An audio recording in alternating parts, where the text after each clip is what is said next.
Once upon a time, there was a little boy called Howard who loved writing stories. Oh, this is brilliant. Young Howard wrote many stories and scripts. Mr. Quackers was on his magic toilet. But then one day he grew up and discovered alcohol and laziness, so he put his writing in the attic and forgot about it. 20 years later, Howard found his old stories and persuaded his lifelong friend Rufus to read them. Join Rufus and Howard as they embark on a mission to read everything he wrote, from the age of 5 until now, in The Worst Writer in the World. Little Howard dreamed of being a writer, and so he sat and wrote every night. But everything he wrote was fucking shite, yeah. Wubba-dubba-doo, wubba-dubba-doo. Worst writer in the world, worst writer in the world, worst writer in the world, worst writer in the world. He's a stupid, suck-ass, rubbish writer. Welcome to The Worst Writer in the World with me, Rufus, and he's been here for over 200 episodes. It's Howard Long! Hooray! Thank you to the British Comedy Guide for hosting a lot of episodes of this show. Thanks to our lovely patrons on Patreon for supporting us for an extremely long time. And thanks to you for listening to over 200 episodes and never giving us a penny. Yeah. Wow. That's real staying power. That is, isn't it? You don't give up easily, do you? So this week we're celebrating 200 episodes of the Worst Writer in the World show. So is this the 200th episode of the Worst Writer in the World show? No, it isn't. That happened a few episodes ago towards the end of The Last Olympian. But here's the thing. It depends how you count, because we have done a couple of episodes on this with my feed. hands, so I can really only get to 10 normally. I don't know how. All right, well, you don't need to worry about this. All right. Like if you look at your podcast app, it will say that something like episode 12 of Last Olympian was episode 200, right? Right. But also, we've put out a couple of episodes that don't really count. Like there was an episode of Man by Cow in there, and an episode of the Secret Gang podcast, and an episode that was just about your Doctor Who fan fiction and stuff. Wow. And so if you don't include them, I don't. right? And also you just choose one or two other episodes that you don't really like and don't include them. Brilliant. Then this Right. is episode 200. Episode 200 of the Worst Writer in the World show. How exciting. And it's always Famously been called called that. Worst Writer in the World show. And so when I realised that was coming, I was like, we should do something to celebrate that. And there's like, well, what do we do on this show? We write things. Yes. Yeah. So I thought I should write something to celebrate 200 episodes of the Worst Writer in the World show. Brilliant. So what I decided to write is something that I have called Howard Long, The Plot So Far. Wow. It's a story about you, Howard. To celebrate you, because you are the titular worst writer in the world. You are what this show is about, right? What? Wait, what?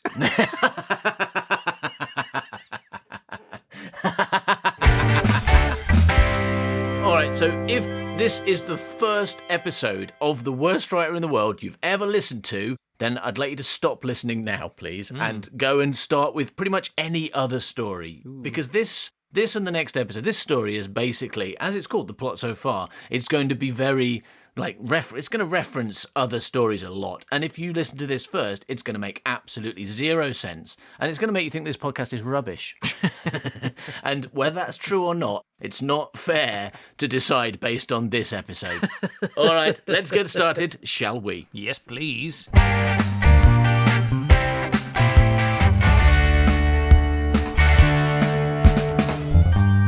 Howard Long, The Plot So Far. Once upon a time, there was a little boy called Howard who loved writing stories. His writing career started out quite badly, with attempts such as, "When I went somewhere, I lost my truck." Or, "Norman has a big mouth to fit 6 buns in and he never forgets to close the elephant gate behind him." Or, "Thomas the Tank Engine went to the station and brought back anal clarinets." Brilliant. And who can forget the classic, "A lovely mum, a wonderful mum, a nice mum, meet." But Howard was a genius, and he learned quickly. So soon he was grappling with complex plots such as You are Tricky, a mouse. You have been sent by the Queen of Tist to find the gold wedding ring that she must wear next Saturday. Otherwise, she will have her head chopped off and an evil magician will take her place. Yeah. And before his age was even in double figures, Howard had written the seminal classic, Nut Planet. One summer day, baby Warnut was in the garden. Bad Nut may look nice, but he is not. I would not like to live on Nut Planet because I might trip over a nut. I wouldn't trip over a nut. Who trips over nuts? Young Howard was so prolific, he wrote about 50 choose-your-own-adventure books while still at primary school. And he had such confidence in his own ability that he sent all of them to Usborne, the publisher. Yeah. But in a shocking twist of cruel fate, Usborne didn't publish Howard's books, despite the fact that they included such classic lines as, "Which gambling do you wish to bet on?" and "The wizard asks you if you know a dwarf called Titch. If you say no, he kills you." Poor young Howard! Why did the world not recognise his staggering genius? I mean, come on, I have a much clearer and happier memory of John and Don and the Magic Mens than any other choose-your-own-adventure book, which were all rubbish, and Howard is the king, and the fact that Time Pig never got published just shows that you can't trust the publishing industry, and Mr. Usborne probably only publishes books that were written by his own son. Young Howard was sad that Mr. Usborne hated his books and thought they were just about opening doors. So Howard did what he always did when he was sad. He went to talk to his twin sister, Rapunzel. Ooh. "Oh, Rapunzel," said Howard. "I'm so bored and miserable living here in this big old house in Coal Town. I wish I could move to London and become a famous writer of choose-your-own-adventure books. Why does no one want to read Postman Paul? You get to choose between opening 11 garages and one of them has a murderer in." "I'm a bit busy checking the house for spiders at the moment, Howard," said Rapunzel. "They'll hide anywhere. Yesterday, I found 50 of them inside Hank Marvin." "He probably ate them because he was Hank Marvin," said Howard. Then, when Rapunzel didn't laugh, he added, "Because he was Hank Marvin. Because he was Hank Marvin." Brilliant. "I bet people in London don't eat spiders," he added. "They eat nachos and outdoor pizza and nut things in chocolate stuff famously. And there's loads of monkeys swinging in the trees. Although you need to be careful because one of them might murder you and shove you up a chimney, and then Phoebe Cates will be upset." Howard straightened his "I Love London" t-shirt and sighed happily. "Did you know that in London you can phone up a Frenchman and he'll bring you a curry? His name's Laronnier, and you don't even have to pay him with money. You can pay him with your legs." Howard's somewhat inaccurate description of London was cut short when the double doors burst open and a filthy, gaunt man with a bony head teetered in. In one hand, he was holding a generous glass of whiskey. In the other was a brown envelope. "Dear, oh dear, oh dear, what's going on here, then?" he said. "It's me, Uncle Josiah, and I've got some exciting news for you both." "Is that a letter from Usborne, the publishers?" said Howard, pointing at the envelope with Usborne, the publishers written clearly on the side. No, it isn't," said Uncle Josiah, the greasy old toad. "This is a letter from, some spiders." "Oh no, spiders, so spooky."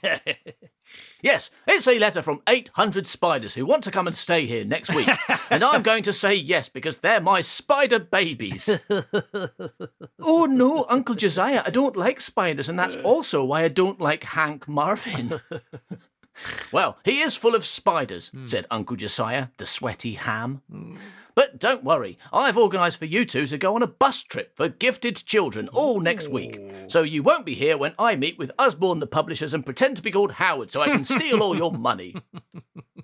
"I beg your pardon," said Howard. "I meant to say, so you don't have to be here when the spiders arrive," said Uncle Josiah, the rancid old Wellington boot full of sick. Oh, Uncle Josiah, you're so considerate. I bet you'd never sell me to the next door neighbour. Of course I would. And now go pack your bags. The bus will be here in 10 minutes.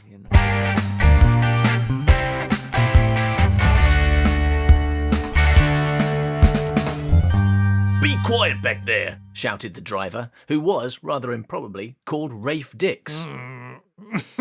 Hey, Carlos, said Howard, holding up a balloon. Why don't you piss in this so we can throw it at Rafe Dix? I don't really need to go wee-wee right now, said Prince Carlos of lazy Pillockland. I haven't had any boob milk in ages. We need to get this kid some boob milk pronto, said Rapunzel. Has anyone got any boob milk? Everyone on the bus looked at Jenny. I'm 14, she said. Old enough to marry a squire, said Dancy. Old enough to get naked in the bath with your brother, said Derek. Old enough to murder everyone in the world with spider wine, said Rapunzel. All right, said Howard. Has anyone got any regular milk? Brent? Why would I, Britain's youngest novelist, be carrying a pint of milk with me, said Brent. What about you, Claire? Oh, I don't drink milk because it's used to kill pigs. What about Arthur? Said Rapunzel. Hey, Arthur, have you got any milk in those 2 suitcases full of cake? No, said Arthur. Milk's disgusting. I never drink it. Only cavemen drink milk. Is that what you are? A caveman? Do you live in a cave on Uranus with a rock called Rock Prostitute? Ooh, wicked Burngret. You're so salty they should put you in a bag and call you Crisps. Arthur did a little shimmy and gave himself a high five. Howard, meanwhile, was having a brainwave in his melon. Hey, Arthur, do you have any milkshake? Of course, I've got a 50-litre barrel of chocolate milkshake. Gret Binchleaf loves chocolate milkshake. I'm famous for it, said Arthur. So Howard and Rapunzel made Carlos drink chocolate milk until he was ready to piss in a balloon. Then they threw it at the driver, Rafe Dix, who stopped the bus and jumped in a river. Right, that's it. I've had it with you two, said Rafe Dix. Now, you have a choice. Either I can take you straight home to have words with your weird Uncle Josiah, or we can go to the court of pie powder people and they'll decide what to do with you. Wow.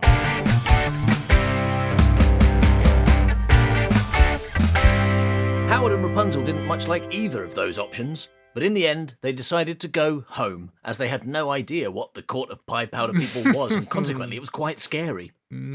Better the Satan you know, said Howard, and they went home to face Uncle Josiah. Ooh. I've had it with you two, I really have, said Josiah, over a full pint glass of whiskey. How do you get kicked out of a school for problem idiots? You said it was a school for the gifted, said Rapunzel. That just means rich. I paid a fortune to send you on that bus trip and you came back immediately. And now I'm very short on funds until Usborne paid me the advance for those Choose Your Own Adventure books I stole from Howard. What? Oh, nothing. The point is, I've got no money, so I've had to sell one of you. Uncle Josiah pointed at Howard. Not you, obviously, he said.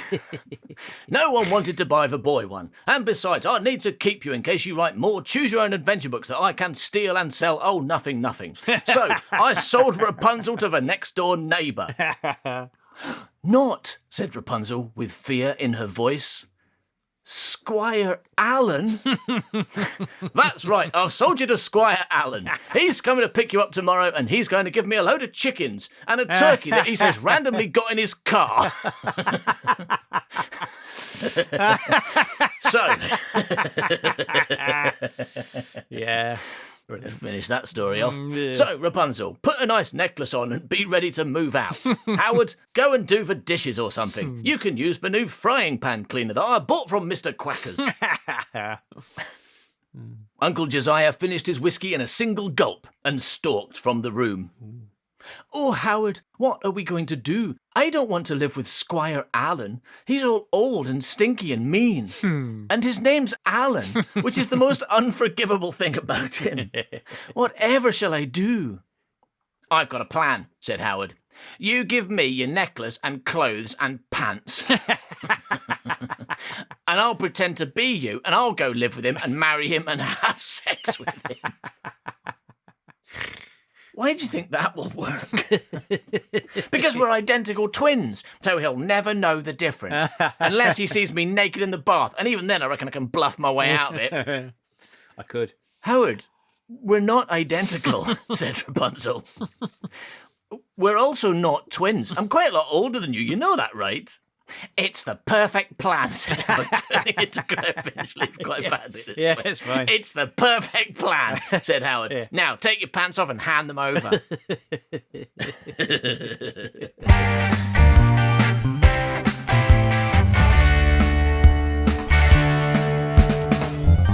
Surprisingly, Howard's plan did work, and the next day he moved out of Hemlock Chase and into Century Chase next door. It's romantic, this, isn't it? Said Howard. Like Romeo and Juliet, except Romeo's a disgusting old pedo with no teeth, and Juliet's an 8-year-old boy.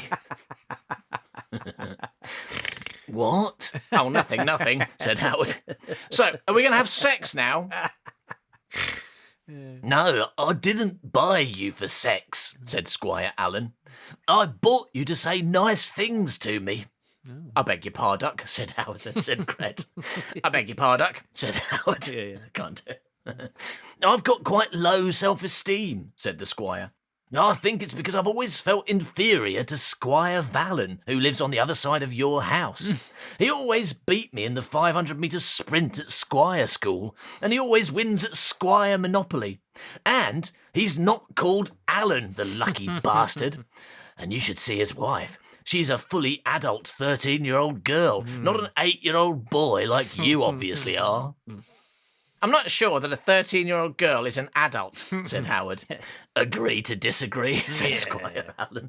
Now, it's about time for my morning bowel evacuation, so you need to come with me and tell me how good my turds are. I beg your pardonky. I want you to congratulate me on my poo. Tell me it's the greatest log you ever laid eyes on. Say it's beautiful and you want to put it in a glass case and create a museum to my bum dookies. Okay, said Howard. But before we do that, why don't I make you a cup of tea? I promise I won't put any spiders in it. So Howard made Squire Allen some tea, and he did put lots of spiders in it. Oh, no. Fortunately, drinking spiders is not deadly, so Squire Allen was just a bit annoyed. That was disgusting, said Squire Allen. You know, I've heard that everyone eats 50 spiders a year. Now I understand how. It's you going around putting them in people's tea.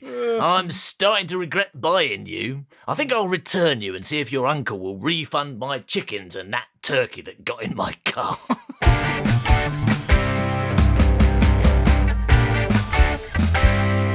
Extract from the secret diary of Howard Long, aged 9 and 2/30. Amazing. Tuesday the 3rd of December. Woke up, ate breakfast, watched TV, Button Moon, Mr. Ben, Clangers, so on. Played Spider Hands with Rapunzel. I lost, went bed.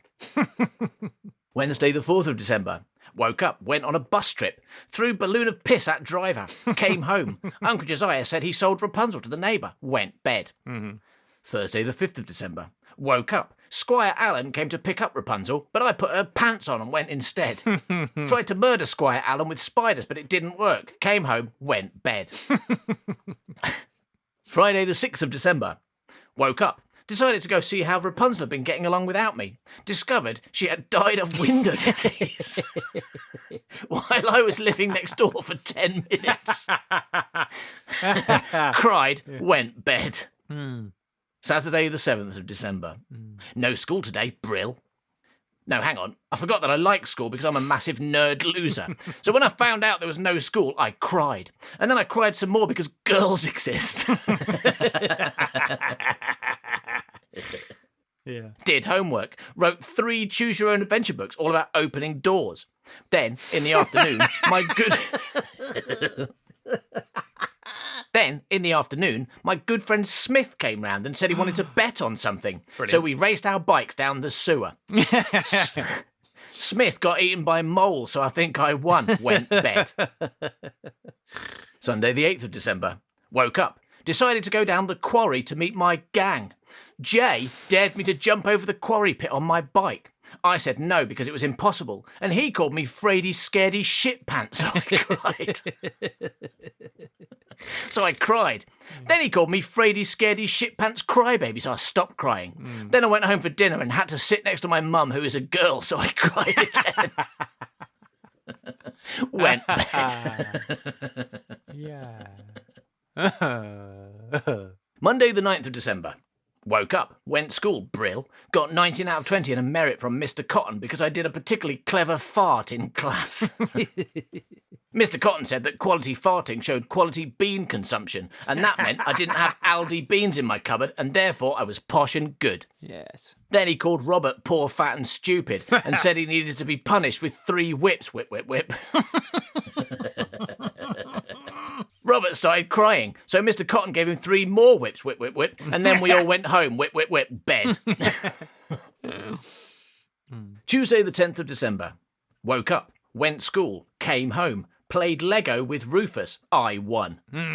Wrote a letter to Santa. I asked him for a giant caterpillar called Ben that I could ride in the circus. I hope he can fit such a large present into his famous Porsche. Went bed. Wednesday the 11th of December. Went to a funeral today for my good but now dead friend, Chad Wadigan, who had a good-sized penis that women would like and whose jacket had won many medals. He died when his grandma Grumps cut him in half because she thought he was a worm. Then she got really confused when, instead of becoming 2 worms, he became 1 dead boy. I was really sad when I first learned he had died, but I got over it by making a video of all Chad's favourite things. And watching it over and over until I was sick of it and hated him and was glad he was dead. Went bed. Oh, did you? Wait, do you just remember things, or have you just spent the last week re-listening to the entire 200-episode back catalogue of The Worst Writer in the World? No, I remember things. I mean, I had to look at the episodes and like work out, like try and think of a thing from each one, but I tended to go for the things that I remember.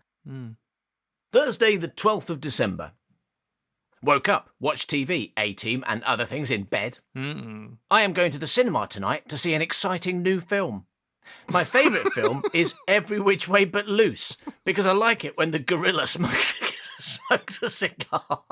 I don't know anything about that film, I'm just fucking guessing. I like it when the gorilla smokes a cigar. Yeah. No, I thought the movie was going to be Biggles. Well, let's carry on. My second favourite film is Biggles. that famous 80s movie, Biggles. My third favourite film is The Hunchback of Amsterdam. I love it when Quasimodo says, De bellen, ik heb dorst, Esmeralda, ik hou van jou. That's a really good bit. Oh, good. But tonight, we're going to see a brand new film that looks brillo-dillo, it does. It's called Revenge of the Living Dead Went the Wrong Way, Humanoid Mole People, and I can't wait. Brilliant.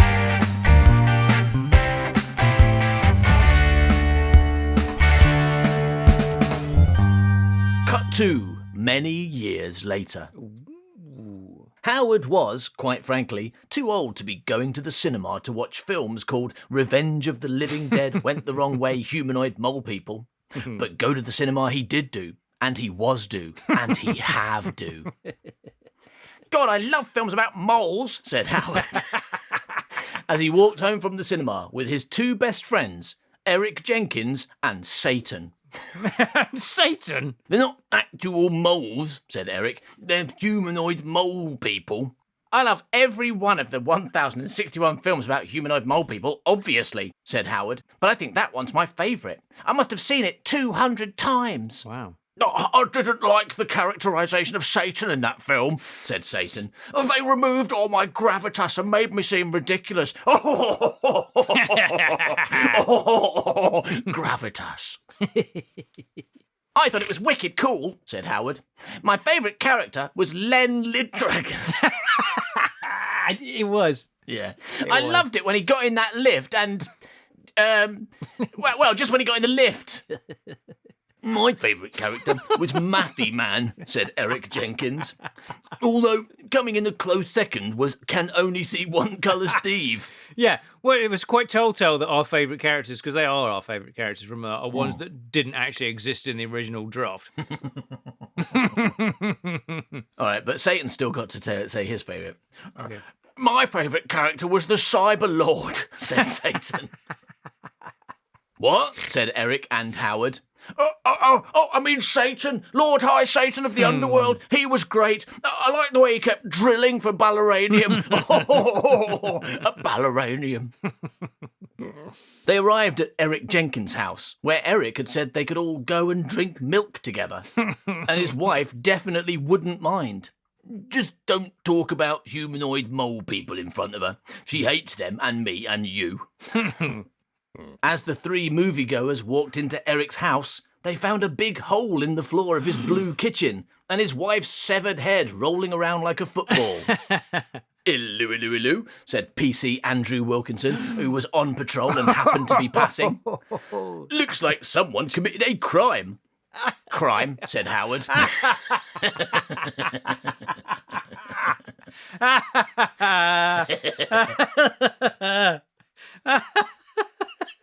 Crime, said Howard. Let me have a gander at the situation. PC Andrew Wilkinson used his shrewd power of observation to look at the room. As he did so, his truncheon began to spin around in a circle, as it did when he got a clue.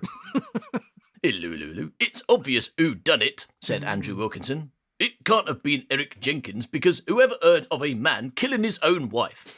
And dear Mr. Satan here obviously wouldn't hurt a fly. Oh, no, I only hurt people and Daleks. Oh, Doctor Who. That just leaves Howard.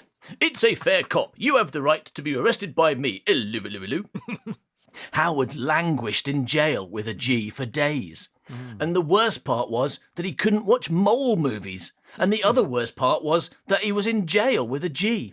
And the third worst part was that while he was there, he lost his job and his silver toothpick, and even worse, his house vanished.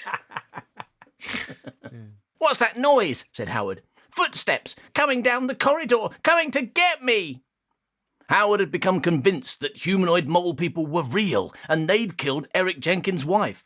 And it had been some time since Howard had heard PC Andrew Wilkinson or any other police officers, so moles had probably got them as well. And now they were coming for him.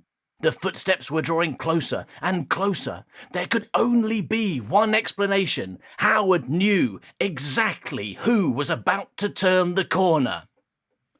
Hello, it's me, Tom Baker Doctor Who, said Tom Baker Doctor Who. Howard, I need your help on a very special TARDIS adventure. Amazing. An adventure so TARDIS, I'm calling it TARDIS is 5.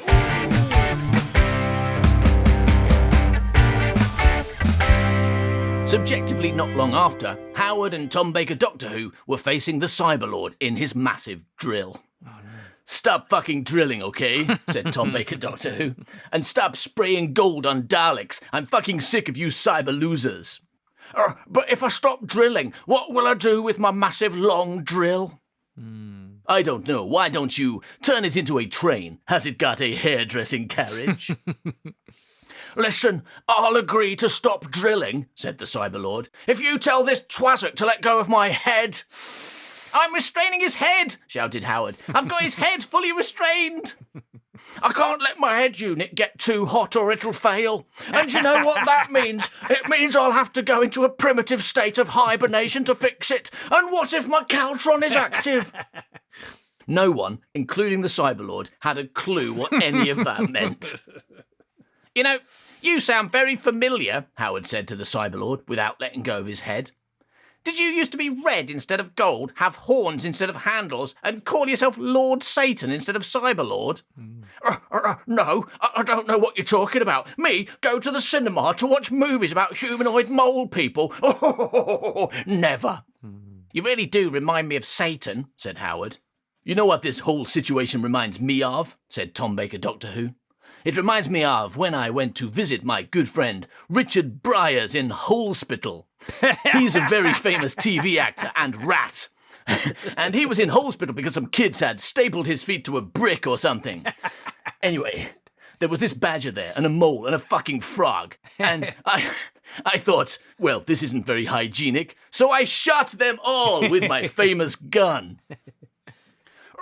How is that in any way similar to this? Asked the Cyberlord. Tom Baker Doctor Who took out his famous gun and shot the Cyberlord in the face. Because of my famous gun, he said. My head unit, said the Cyberlord, then fell over and died.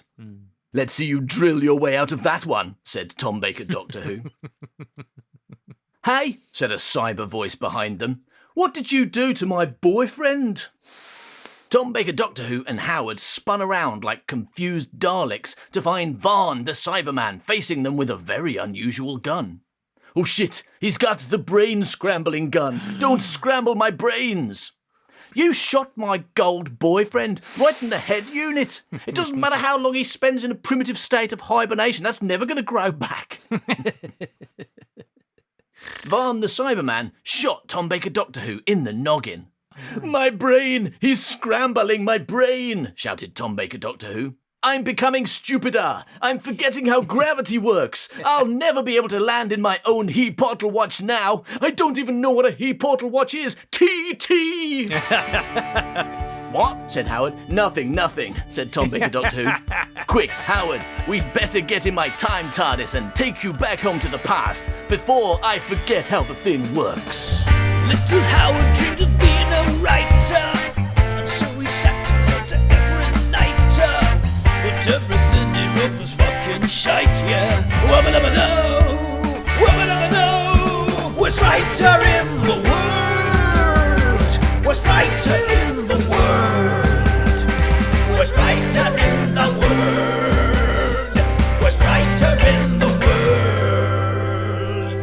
Thank you for listening to this episode of The Worst Writer in the World. We'll be back next week with the second and final part of this 200 episode celebration that is happening around episode 206 or whatever this is. If you would like more stuff by us, then go to patreon.com/manbycow and see just what an enormous amount you could get for as little as $2 a month. Thank you for listening, everybody. Bye-bye, milk. Bye-bye, milk. He's a stupid, suck-ass, rubbish writer. Yeah.